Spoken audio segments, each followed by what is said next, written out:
कहानी नीरू की है। पंजाब की नीरू की शादी दिल्ली के राहुल से होती है। दिल्ली कितना बड़ा शहर है ना, लेकिन आप लोगों का घर तो बहुत छोटा है। हमारे पंजाब में तो ये बड़े बड़े घर होते हैं कि मजा ही आ जाता है। कोई बात नहीं नीरू, मैं भी तुम्हारे लिए बहुत बड़ा मकान बनाऊंगा बहुत जल्दी। नीरू के पिता जहाँ पंजाब के जाने माने व्यापारी थे, वहीं उसका पति राहुल दिल्ली में एक सिंपल नौकरी करता था। माँ, यहाँ तो घी मक्खन इतना महंगा है कि क्या बताऊं। मैं तो तरस ही जाती हूँ घी खाने के लिए। नीरू की माँ को ये सुनकर बहुत दुख होता है। मेरी बेटी को घी नसीब नहीं हो रहा है और ये बहू यहाँ बैठकर घी में शक्कर डाल रही है। देख वनिता, मैं साफ कह रही हूँ, इस घर में जितना घी आएगा उतना ही मेरी बेटी के घर दिल्ली भी जाएगा। अरे ये क्या बात होती है माँ जी? बेटी का उतना ही करो जो अच्छा लगे। अब क्या मायके से घी और मक्खन तक की सप्लाई करोगी आप? हाँ, मेरी बेटी किसी चीज को तरसे मुझसे बर्दाश्त नहीं होता। अब क्या था, नीरू के मायके में 2 किलो घी आता तो 2 किलो दिल्ली जाता नीरू के पास। एक दिन, माँ बड़ी गर्मी पड़ती है दिल्ली में। इस घर में तो एक ही एसी है और वो भी ड्राइंग रूम में। सारा परिवार एक ही कमरे में सोता है। हाँ बेटा, वो तो हर घर की कहानी है। यहाँ भी एक ही एसी है। अरे बिल इतना आता है कि क्या बोलूं। तभी वहाँ राकेश आ जाता है। माँ, थोड़ी देर में यहाँ कुछ प्लम्बर आएंगे मेरे कमरे में एसी लगाने। जरा ध्यान से लगवा देना ना माँ। ओए, ऐसे कैसे तेरे कमरे में एसी लगेगा? हाँ राकेश, एक बार बात तो कर लेता। अरे पापा, वो वनिता को गर्मी में नींद नहीं आती। ड्राइंग रूम में सबके साथ सोने में वो अनकंफर्टेबल है, इसलिए। अरे पूरे परिवार के साथ वहाँ तेरी बहन नीरू भी तो सोती है। वो नहीं हो रही क्या अनकंफर्टेबल? समझ रहा है ना? अगर एसी लगेगा तो एक दिल्ली में तेरी बहन के कमरे में भी लगेगा, तभी तू लगा सकेगा। राकेश वनिता को सारी बात बताता है। वनिता करती भी क्या, मन मारकर बैठ जाती है। माँ, ये लोग ठीक नहीं है, क्या करूं मैं? अरे बेटी, यहाँ आ जा, तू यहाँ आकर रह ले। अरे छोड़ दे ऐसे पति को। कैसे छोड़ दूं माँ? समाज क्या कहेगा, लोग क्या कहेंगे? वैसे भी मेरा एक बेटा है मयंक। अरे हटा बेटा, तेरी उम्र ही क्या है? इतनी परेशान रहेगी तो काम कैसे चलेगा? खैर, बात आई गई हो जाती है। माँ को लगता है कि नीरू ठीक है, तो वहीं नीरू के मन में एक ही लाइन चल रही होती है, यहाँ आ जा। माँ ने तो बोल ही दिया है कि यहाँ आ जा। बस मयंक थोड़ा सा बड़ा हो जाए, इन गरीबों को छोड़कर मैं वापस माँ के पास ही चली जाऊंगी।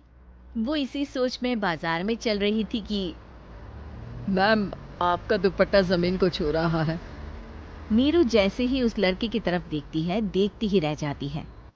हाय रे, कितना सुंदर लड़का है ये। अब क्या हुआ? मैंने कहा आपका दुपट्टा। तो खुद ही उठा कर दे दो ना। लड़का समझ जाता है कि नीरू उस पर फिदा हो चुकी है। वो उससे उसका नंबर लेकर चला जाता है। अब क्या था, नीरू और रोहित में लगातार बातें होने लगती है।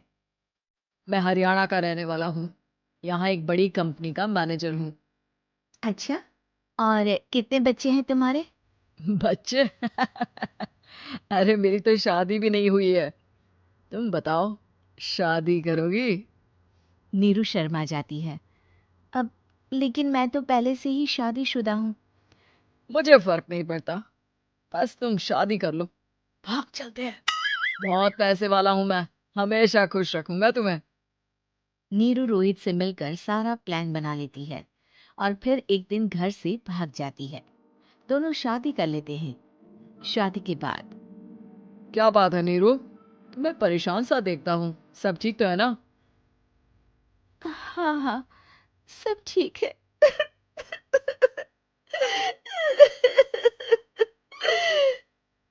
ये कहते कहते ही वो रोने लगती है। अरे क्या हो गया, रो क्यों रही हो? मैंने तुमसे एक बात छुपाई है। और वही बात अब मुझे परेशान कर रही है। रोहित, मेरा एक बेटा भी है, उसका नाम मयंक है। क्या बात कर रही हो? ये तुमने मुझे पहले क्यों नहीं बताया? देखो नीरू, मेरी माँ को मैंने ये नहीं बताया है कि तुम शादीशुदा हो। बच्चा मैं मैनेज नहीं कर पाऊंगा। नीरू को समझ में नहीं आता कि वो क्या करे। अ, तुम उस बच्चे को अपनी माँ को क्यों नहीं दे देती? नीरू चुपके से माँ को फोन करती है। माँ, क्या मयंक को तुम रख सकती हो? बेटा, मैं राकेश के साथ बात करती हूँ। आखिर घर का बेटा वही है, जो वो बोलेगा। वैसे भी बेटा, तूने जो किया है ना, उसके बाद से पूरा घर तेरी बुराई कर रहा है। मैं भी अब किसी से तेरे लिए लड़ नहीं सकती। राकेश बेटा, नीरू ने तो जो किया बहुत ही बुरा किया, लेकिन मैं सोच रही थी कि क्यों ना मयंक को हम यहाँ ले आए। तभी वनीता बोल पड़ती है। वाह जी, ऐसे कैसे यहाँ ले आए?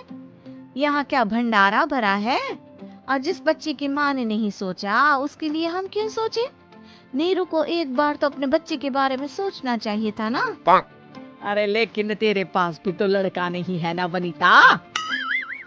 माँ, वनीता ठीक बोल रही है। कल को वो बड़ा होकर इसी घर का हिस्सा मांगेगा, तो हम क्या करेंगे? माँ कहती भी तो क्या, वो चुप रह जाती है। वहीं नीरू का पहला पति कहता है। माँ, अगर आज भी वो वापस आ जाए तो मैं उसे माफ कर दूंगा। बेटा, गरीबी चीज ही ऐसी है, क्या करेगा। तू तो अब मयंक का सोच। वो बेचारा तो बिना माँ का हो गया। मयंक के खातिर तू दूसरी शादी कर ले बेटा। लोगों के लाख समझाने के बाद नीरू के पहले पति की शादी रिद्धि से हो जाती है, जिसके पहले पति से 2 बच्चे होते हैं। देखो जी, मैंने शादी सिर्फ बच्चे के खातिर की है।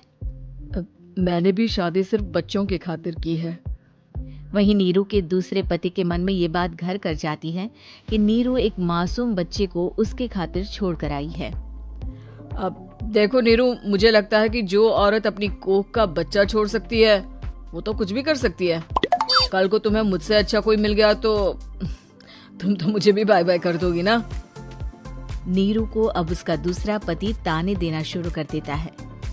तंग आकर नीरू उसके यहाँ से भागकर अपने पहले पति के पास चली जाती है, लेकिन ससुराल में क्या लेने आई है नीरू, मयंक को?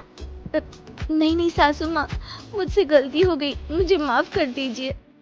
नीरू, अब वक्त खत्म हो गया है, मेरी शादी हो चुकी है। तो छोड़ दो ना उसे, हमारा बच्चा है। मैं आपको अपनी माँ नहीं मानता, मेरी नहीं मान तो बात अच्छी। नीरू मयंक की बात सुनकर समझ जाती है कि उसके पास अब ना आसमान रहा, ना ही जमीन।